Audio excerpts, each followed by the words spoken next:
Okay students, तो हम अपनी जो क्लास है वो स्टार्ट करते हैं। ठीक है, तो सबसे पहले आंचल जो एक टेबल वाला प्रोग्राम था हम वो डिस्कस करेंगे। उसके लिए आज मैं टर्बो सी का कंपाइलर जो है मैं ओपन कर लेता हूँ। 2 दिन मैंने जो है आपको कोड ब्लॉक के अंदर पढ़ाया। दोनों सॉफ्टवेयर के अंदर प्रोग्रामिंग की कोडिंग करने में कोई भी डिफरेंस नहीं है, दोनों में एक जैसी कोडिंग ही होगी आपकी। तो ये हमने यहाँ से ओपन किया है। मैं यहाँ से न्यू पे क्लिक करता हूँ। स्क्रीन को मैं यहाँ से बड़ा कर लेता हूँ। Print the table of any given number using while hash include stdio.h hash include romeo.h void में in n comma I comma j। अब अभी देखो, मैंने i में 0 इनिशियलाइज नहीं किया। ठीक है, अभी ये हमारा प्रोग्राम चलेगा नहीं। जैसे अगर हम कोड ब्लॉक में ये प्रोग्राम बनाते तो वहां पे इनिशियलाइज करने की जरूरत नहीं थी।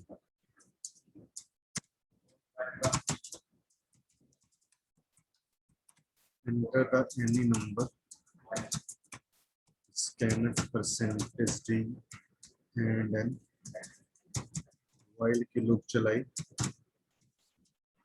I less than 10 I is equal to I plus 1 किया। j में आपने क्या काम किया, यहाँ पे n को I से मल्टीप्लाई करवाया।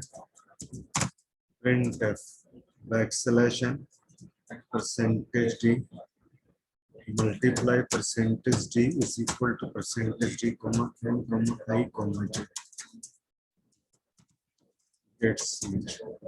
अब यहाँ पे इसको सेव करो। प्रोग्राम का नाम मैंने यहाँ पे दे दिया टेबल। तो अंचल, जब आपने प्रोग्राम में इस समय, मैंने यहाँ पे आपके प्रोग्राम व्हाट्सएप खोला हुआ है, और जो आपने यहाँ पे टेबल का प्रोग्राम जो आपने बनाया था उसमें आपने वाइल लूप से पहले ही, यानी कि इस लूप से पहले ही आपने क्या किया था, स्टेटमेंट को प्रिंट जो है मल्टीप्लाई की स्टेटमेंट आपने प्रिंट एफ के अंदर प्रिंट करवा दी थी। जबकि हमने ये स्टेटमेंट जो है यहाँ पे प्रिंट करनी है। ठीक है, तो मैं इस प्रोग्राम को सेव करता हूँ। अभी ये चलेगा नहीं प्रोग्राम, क्योंकि मैंने आई में 0 इनिशियलाइज नहीं किया। मैं यहाँ से कंट्रोल F9 प्रेस करता हूँ। ठीक है, और अब मैं यहाँ पे क्या काम करता हूँ, इसके अंदर में 8 नंबर यहाँ पे डालता हूँ। देखो अभी ये नहीं आ रहा। क्यों नहीं आ रहा? क्योंकि सिर्फ इतना चेंज है कि आई के अंदर मैंने यहाँ पे 0 इनिशियलाइज नहीं किया। तो मैं यहाँ पे आई के अंदर, इसके अंदर 0 इनिशियलाइज कर देता हूँ, सेव करता हूँ, कंट्रोल F9 प्रेस करता हूँ।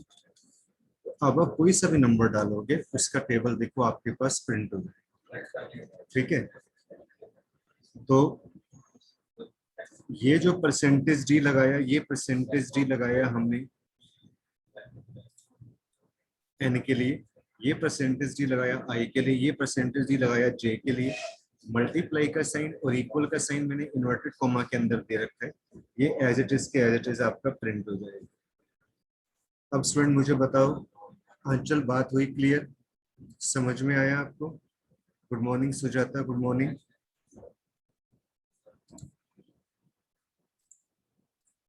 आज सिर्फ आंचल, अंकिता, जानवी और सुजाता की अटेंडेंस है मेरे पास, और किसी की अटेंडेंस नहीं है। बस पहले संडे मनाते थे, आज सैटरडे भी मना रहे हैं। पता नहीं क्या प्रॉब्लम है पढ़ने में, मुझे समझ में नहीं आता। जानवी, बाकी को क्या प्रॉब्लम हो गई? ना आज दिव्या ऐड हुई है, पूनम भी नहीं ऐड हुई, रेणुका भी क्लास नहीं लगाती। क्या प्रॉब्लम है? रेणुका और रेणुका की सिस्टर क्लास नहीं लगाते हैं? आपस में बात होती है कि नहीं होती आप लोगों की? सर पता नहीं, होती है बात तो ये पढ़ाई की बात नहीं पूछते हैं।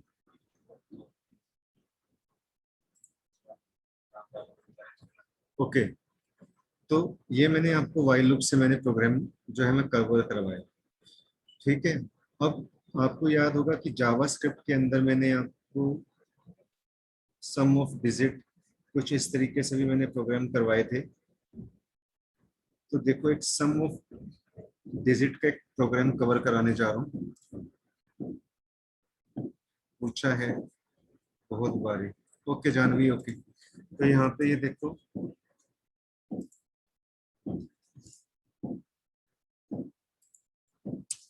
यहाँ पे मैं एक प्रोग्राम बनाता हूँ इसके अंदर कि देखो सम ऑफ डिजिट का हम प्रोग्राम कैसे बनाएंगे। Program to find sum of digits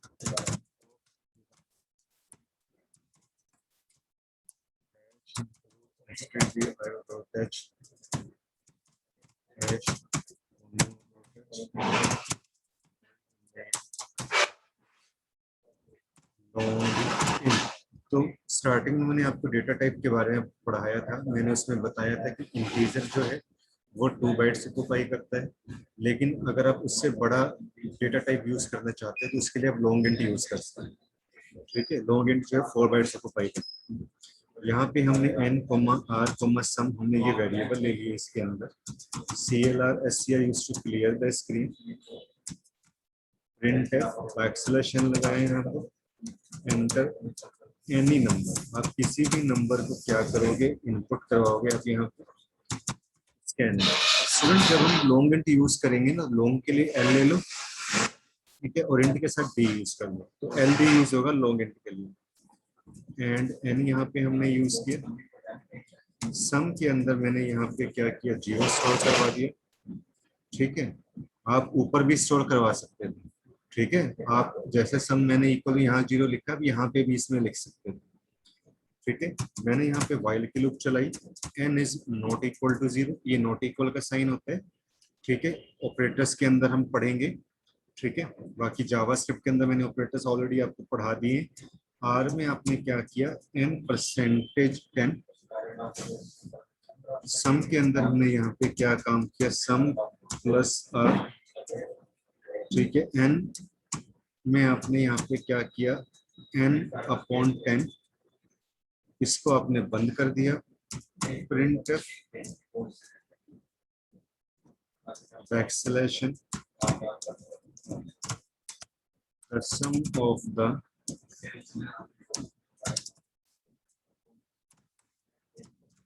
digits is percentage LD sum। ठीक है, सेव कर दो इसको। इसका नाम आपने यहाँ पे दे दिया जैसे sum1। ठीक है, कंट्रोल F9 प्रेस करूंगा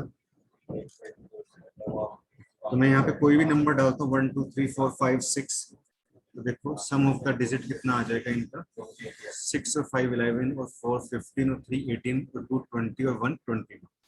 तो ये डिजिट्स का आपके पास क्या होगा, सम आ जाएगा। ठीक है, अब स्टूडेंट ये लॉजिक समझ में आता है आपको, कुछ याद है ये लॉजिक मैंने जावा स्क्रिप्ट के अंदर आपको पढ़ाया था, कुछ ये लॉजिक समझ में आता है।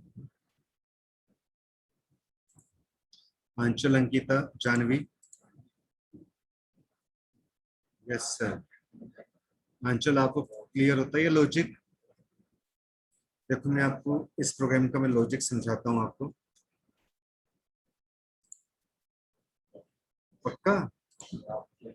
ये देखो मैं एक बार बता देता हूँ कि हमने यहाँ पे क्या काम किया। n के अंदर एक छोटा सा नंबर रख लेते हैं।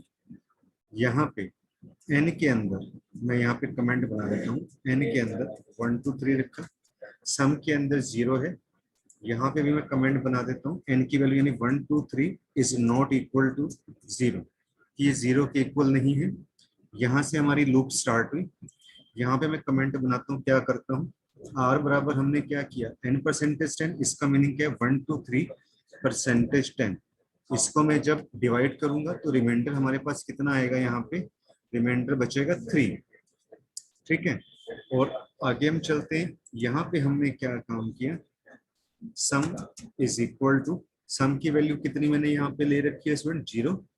ठीक है, यहाँ पे 0 प्लस आर की वैल्यू कितनी है, 3 आई आपके पास, तो यहाँ पे कितना हो गया आपके पास, 3 हो गया। n इज इक्वल टू आपने क्या किया, n is equal to 10, it means n बराबर है, n की वैल्यू 1 2 3 है, यानी कि 10 से डिवाइड करूंगा तो यहाँ पे आपके पास कितना आ जाता है, 12 आ जाता है। ठीक है, तो यहाँ से लूप चलेगी वापस, हम फिर ऊपर यहाँ पे जाएंगे। ठीक है, अब की बार एन की वैल्यू आपके पास स्टूडेंट कितनी हो गई, देखो नीचे यहाँ पे आप चेक कर सकते हो, 12 हो गई। तो मैं यहाँ पे अब क्या करूंगा, इस 12 को, इस जो है 12 भी जो है मैं यहाँ पे चेक करूंगा is not equal to 0। Okay, तो फिर मैं यहाँ पे आता हूँ, इसमें मैं यहाँ पे 12 को क्या करता हूँ, 10 से डिवाइड करता हूँ, आपके पास रिमाइंडर कितना बचता है, 2। यहाँ पे आप क्या काम करोगे, सम इज इक्वल टू, सम की वैल्यू कितनी है यहाँ पे, सम की वैल्यू इस समय यहाँ पे देखो 3 है, ये 3 है, तो 3 प्लस 2 कितना हो जाएगा आपके पास 5। और यहाँ पे आपने क्या कर दिया इसके अंदर, यहाँ पे n आपने फिर किया, n इज इक्वल टू, यानी कि 12 को मैं क्या करूंगा 10 से डिवाइड करूंगा, तो आपके पास यहाँ पे कितना बचेगा इसके अंदर 1। यहाँ पे आपके पास कितना बचेगा 1। ठीक है, और फिर मैं यहाँ से लूप चलूंगा, अभी भी मेरी लूप चल सकती है, मैं यहाँ चेक करूंगा क्या 1 इज नॉट इक्वल टू 0। ठीक है, फिर आपने यहाँ पे क्या काम किया, यहाँ पे आपने 1% 10 कर दिया, यहाँ पे रिमाइंडर बचा आपके पास इसके अंदर 0। ठीक है, आपने यहाँ पे क्या काम कर दिया, sum is equal to sum plus R, यानी सम की वैल्यू आपके पास कितनी आई है 5। ठीक है, रिमाइंडर यहाँ पे 10 जीरो 1 बचेगा, रिमाइंडर यहाँ 1 बचेगा, तो 5 प्लस 1 कितना हो जाएगा 6। ठीक है, और यहाँ पे हम जब इसको करेंगे तो n इज इक्वल टू आपके पास 0 आएगा। तो हमारे पास देखो 6 आंसर आ चुका है, जो भी हमारा सम है वो प्रिंट हो चुका है।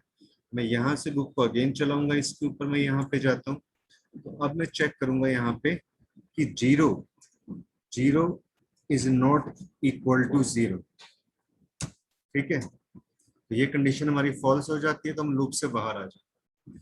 तो स्टूडेंट ये लॉजिक आपको समझ में आया सम वाले प्रोग्राम का, मुझे आप कमेंट कीजिए, बताइए कि आपको इसका लॉजिक समझ में आया।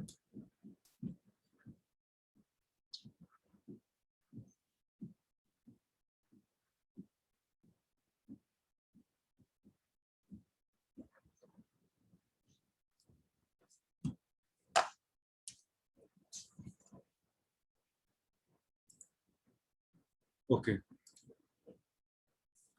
तो हमने एक प्रोग्राम हमने यहाँ पे ये किया, ऐसे ही में कुछ और इम्पोर्टेंट प्रोग्राम्स जो हैं आपके पास इसमें आते हैं। एक इम्पोर्टेंट प्रोग्राम आ जाता है आपके पास, जैसे कई बार पूछ लेते हैं वो रिवर्स नंबर के लिए, तो देखो उसका मैं लॉजिक नहीं आपको कवर कराऊंगा, उसका मैं लॉजिक नहीं कवर कराऊंगा। आप आंचल सुजाता आप प्रोग्राम लिख लीजिए, आपने प्रोग्राम ट्राई करके बनाने हैं, रिवर्स नंबर का प्रोग्राम लिख लो। एक तो पैलिंड्रोम नंबर का प्रोग्राम बनाना है, एक रिवर्स का प्रोग्राम बनाना है। ये जावास्क्रिप्ट के अंदर ये वाले क्या कहते हैं प्रोग्राम हैं, आप वहां से देख के बना सकते हो, बट नेट से आपने हेल्प नहीं लेनी। ठीक है, ईमानदारी के साथ रिवर्स नंबर का और पैलिंड्रोम और नॉट पैलिंड्रोम का प्रोग्राम आप बनाओगे।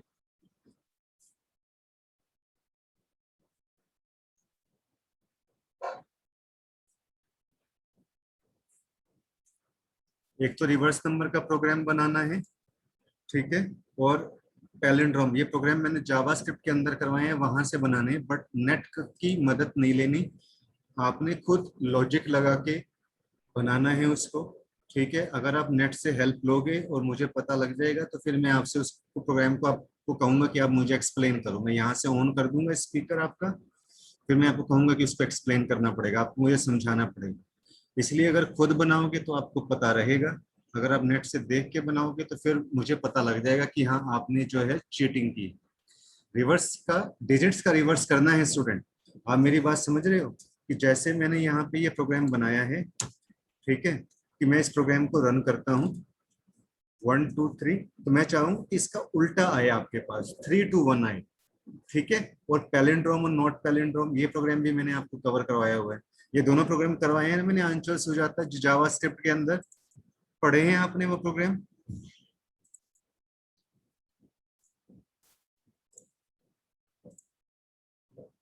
हाँ चल अंकिता, जानवी पढ़े हुए हैं ना प्रोग्राम पैलिंड्रोम का और रिवर्स नंबर का? हाँ, तो वो प्रोग्राम आपने खुद ट्राई करके देखने हैं। और मंडे से फिर मैं आगे इसके अंदर जो है वो नेस्टेड लूप्स का कंसेप्ट भी कवर कराऊंगा इसके अंदर, ठीक है? हाँ, और एक फैक्टोरियल का प्रोग्राम मैं आपको और कवर करवा देता हूँ स्टूडेंट, फोर लूप की हेल्प से, तो वो आप देख लो। बाकी फिर आज की क्लास को हम यहीं पे बंद करेंगे, क्योंकि अभी मेरे पास इतनी अटेंडेंस नहीं आ रही जितनी मेरे को एक्सपेक्ट होती है। मुझे समझ में नहीं आता मैं क्या करूं स्टूडेंट्स का, मतलब घर पे भी बैठ के और इतनी बढ़िया तरीके से मैं पढ़ा रहा हूँ तो तब भी पढ़ने में वो इंटरेस्ट नहीं ले रही। Calculate,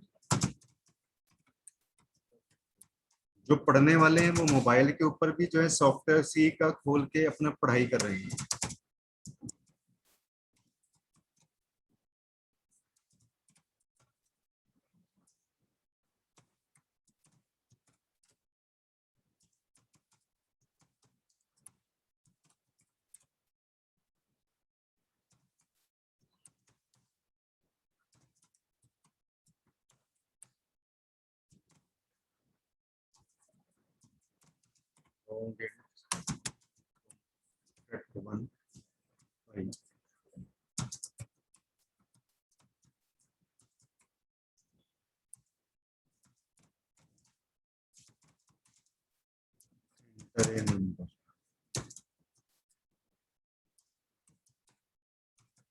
number percentage L D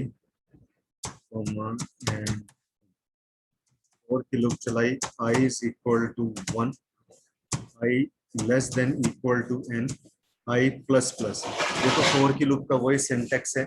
fact के अंदर हमने 1 इसलिए स्टोर करवाया क्योंकि कुछ भी अगर हम 0 से मल्टीप्लाई करेंगे तो 0 आएगा आपके पास, ठीक है?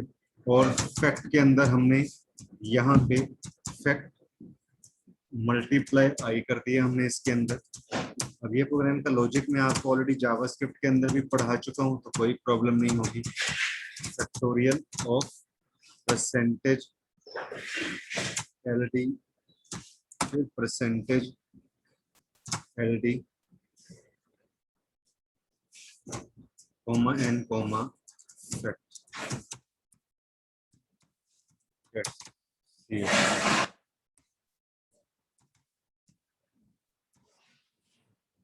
कंट्रोल F9 प्रेस करो, यहाँ पे 5 नंबर डालो इसके अंदर, तो 5 का फैक्टोरियल 120 निकल आएगा। 5 मल्टीप्लाई 4 मल्टीप्लाई 3 मल्टीप्लाई 2 मल्टीप्लाई 1, ठीक है? इस प्रोग्राम के अंदर कोई प्रॉब्लम तो नहीं है? कोई ऐसी बात जो आपको ना समझ में आई हो? सर ये कोनियो इंक्लूड ना करते तब भी रिजल्ट आ जाता है। पता है क्या है इसके अंदर जानवी? कोनियो, कोनियो हम पता है किस लिए लिखते हैं, मेरी बात ध्यान से सुनो। देखो कोनियो इसलिए लिखते हैं क्योंकि जो हमने ये CLRSCR फंक्शन लिखा है ना, और जो गेट ch फंक्शन लिखा है, इसके लिए हम कोनियो यूज करते हैं, ठीक है? अगर आप ये CLRSCR यूज नहीं कर रहे, आप गेट ch यूज नहीं कर रहे, फिर आपको कोनियो लगाने की कोई जरूरत नहीं है। लेकिन अभी देखो मैं कोनियो को मैं कमेंट बना देता हूँ, ठीक है? मैंने कोनियो को कमेंट बना दिया, मैं प्रोग्राम को सेव करता हूँ और Alt F9 प्रेस करता हूँ मैं, तो देखो आपको 2 एरर शो करता है। देखिए वो क्या एरर शो करता है, नीचे आप देखिए यहाँ पे कि जो function CLRCRA should have a prototype, कि जिस तरीके से printf और scanf फंक्शन को यूज करने के लिए आप ऊपर हेडर फाइल stdio.h यूज करते हो, सेम आप जब getch और अगर CLSCR फंक्शन यूज करने हो तो आपको कोनियो की जरूरत पड़ती है। जब मैं यहाँ पे आपको कोड ब्लॉक के अंदर प्रोग्राम करवाता हूँ तो वहां पे अगर आप कोनियो नहीं लगाते तो कोई प्रॉब्लम नहीं है, क्योंकि ना तो मैं वहां पे getch यूज करता हूँ और ना ही मैं वहां पे CLRCR यूज करता हूँ, तो वहां पे मुझे जरूरत नहीं पड़ती। लेकिन अगर आप टर्बो सी के अंदर आप प्रोग्राम बना रहे हो तो इसको यूज कर लो, क्योंकि आपको CLRCR फंक्शन यूज करना पड़ता है और getch यूज करना पड़ता है। बाकी अगर आप ये दोनों फंक्शन आप यूज नहीं कर रहे तो ऐसा कोई नहीं है कि अगर आप कोनियो नहीं यूज करते तो आपके प्रोग्राम में कोई एरर आएगी। मेरी बात समझ रहे हो ना? एरर कोई भी नहीं आएगी आपके प्रोग्राम में, ठीक है? और कोई किसी के मन की क्वेरी हो, किसी की कोई और क्वेरी हो? सुजाता कोई आपकी क्वेरी? अंकिता आपकी कोई क्वेरी? आपको समझ में आ रहा है जो मैं पढ़ा रहा हूँ? कोई प्रॉब्लम तो नहीं आ रही है आपको? अगर एक बार आपको क्लियर नहीं होता, आप heart and skill centre Yamunanagar, हमारा यूट्यूब चैनल है, वहां पे सारे वीडियोस अपलोड हैं, ये भी अपलोड हो जाएगा, तो आप वहां से जाके आप जो है आप समझ सकते हो। ठीक है, ओके। तो आज की क्लास में हम इतना ही डिस्कस करते हैं, फिर परसों में आपको इसमें और जो आगे हैं ब्रेक, कॉन्टिन्यूस जैसी स्टेटमेंट्स हैं, कुछ और छोटी छोटी चीजें हैं, वो मैं फिर आपको बताऊंगा, जो सी लैंग्वेज के अंदर न्यू चीजें हैं आपके पास। Okay, thank you student. और जो आपके फ्रेंड्स हो ना, उनको कहना कि वो थोड़ा सा क्लास लगाएं रेगुलर।